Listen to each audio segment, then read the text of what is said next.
తేనెను ఫ్రిడ్జ్లో పెట్టకూడదు, ఎందుకంటే తేనె పాడైపోతుంది. అన్నీ మనం ఫ్రిడ్జ్లో పెట్టుకుంటాం.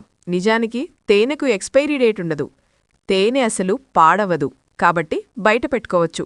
కానీ ప్లాస్టిక్ కాకుండా గ్లాస్ సీసాలో భద్రపరుచుకోవాలి. రూమ్ టెంపరేచర్ వద్ద ఉంచాలి. అలాగే దానికి సూర్యరశ్మి తగలకుండా ఉంటే మంచిది. ఫ్రిడ్జ్లో పెట్టుకుంటే తేనె పాడవుతుంది. బ్రెడ్ని కూడా ఫ్రిడ్జ్లో పెట్టకూడదు. బ్రెడ్ని ఫ్రిడ్జ్లో పెట్టడం వలన అది గట్టిగా అయిపోతుంది. తినేటప్పుడు దానిలో ఉన్న పోషకాలు లేని బ్రెడ్ మనం శరీరానికి అందుతుంది.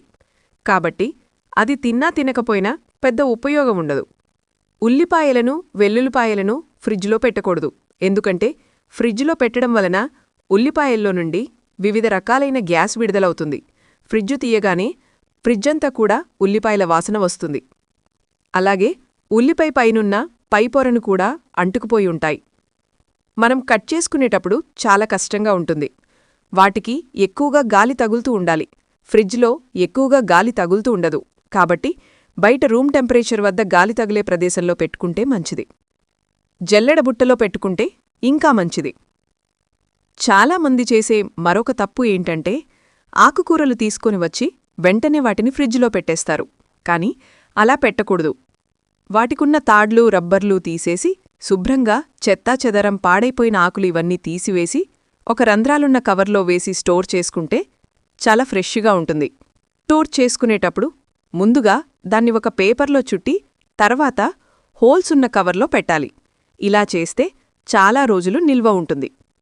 బంగాళదుంపలను కూడా ఫ్రిడ్జ్లో పెట్టకూడదు. బంగాళదుంపలను ఫ్రిడ్జ్లో పెట్టడం వలన అవి త్వరగా మొక్క వచ్చేస్తాయి. ఈ మొలక వచ్చినప్పుడు బంగాళదుంపను అసలు వాడకూడదు, ఎందుకంటే ఈ మొలక వచ్చినప్పుడు బంగాళదుంపలో విషపూరితంగా తయారవుతాయి. కాబట్టి రూమ్ టెంపరేచర్ వద్ద బయట ఉంచుకుంటే మంచిది. పుచ్చకాయను కూడా ఫ్రిడ్జ్లో పెట్టకూడదు.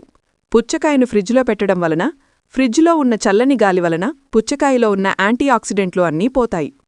అలాగే రుచి కూడా మారుతుంది. అలాగే చాలామంది పచ్చిమిరపకాయలను స్టోర్ చేసేటప్పుడు వాటి తొడిమలు తీసి స్టోర్ చేసుకుంటూ ఉంటారు. కానీ తొడిమలు తీస్తే త్వరగా పాడైపోతాయి. తొడిమలు తీయకుండానే ఒక పేపర్ బ్యాగ్లో వేసి స్టోర్ చేసుకుంటే ఎక్కువ రోజులు నిల్వ ఉంటాయి. పువ్వులను లేదా సువాసన వచ్చే వస్తువులను ఫ్రిడ్జ్లో స్టోర్ చేసుకునేటప్పుడు వాటిని జాగ్రత్తగా ఎయిర్ టైట్ కంటైనర్లో స్టోర్ చేసుకోవాలి. లేదంటే ఆ సువాసన అంతా ఫ్రిడ్జ్లో ఉన్న వస్తువులన్నిటికీ పట్టేస్తుంది. మనం కూరలు పెట్టినా లేకపోతే వాటర్ పెట్టినా కూడా అవి కూడా సువాసన వస్తాయి. అవి మనం తినడానికి చాలా ఇబ్బందిగా ఉంటుంది.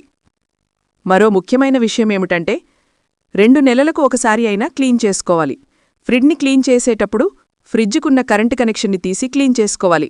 లేదంటే ఒక్కొక్కసారి కరెంట్ షాక్ వచ్చే ప్రమాదం ఉంటుంది. మనం తినే ఏ ఆహార పదార్థాలైనా సరే కట్ చేసి ఫ్రిడ్జ్లో పెట్టకూడదు. అలానే నాన్ వెజ్ కర్రీస్ కూడా ఫ్రిడ్జ్లో స్టోర్ చేసుకోకూడదు. ఇలా చేసుకుంటే బ్యాక్టీరియా ఫామ్ అయ్యి మనకి హెల్త్ పాడవుతుంది. అలాగే ఎంత ఖరీదైన ఫ్రిడ్జ్ అయినా కూడా 8 సంవత్సరాల కంటే ఎక్కువగా వాడకూడదు. 8 సంవత్సరాల కన్నా ఎక్కువగా వాడడం వలన కంప్రెసర్ కాయిల్ కుచింతకుపోతుంది. దీనివల్ల ఫ్రిడ్జ్ పేలిపోయే ప్రమాదం ఉంది. కంప్రెసర్ కాయిల్లో ఎక్కువ వాయువు పేరుకుపోయి ఇది భారీ ప్రమాదానికి దారితీస్తుంది. 8 సంవత్సరాల కన్నా కూడా ఎక్కువ కాలం వాడితే ఈ ప్రమాదం వస్తుంది. ఈ ప్రమాదం రాకుండా ఉండాలి అంటే కంప్రెసర్ కాయిల్ మూసుకుపోకుండా శుభ్రం చేయాలని నిపుణులు చెప్తున్నారు. ఫ్రిడ్జ్ డోర్ హ్యాండిల్కి కవర్తగాని క్లాప్గాని చుట్టాలి. ఇలా చేయడం వలన మరకలు అంటుకుండా ఉంటాయి. ఫ్రిడ్జ్లో ఐస్ ట్రేలో ఆవు నూనె రాసి వాటర్ పోసి పెట్టినట్లయితే ఐస్ క్యూబ్స్ ట్రేలో అంటుకోకుండా ఉంటాయి. ఈ వీడియోలో ఉన్న సమాచారం మీకు నచ్చినట్లయితే తప్పకుండా వీడియోకి ఒక లైక్ చేసి, షేర్ చేసి, కామెంట్ చేసి ఛానల్కి సబ్స్క్రైబ్ చేసుకోండి. థాంక్యూ.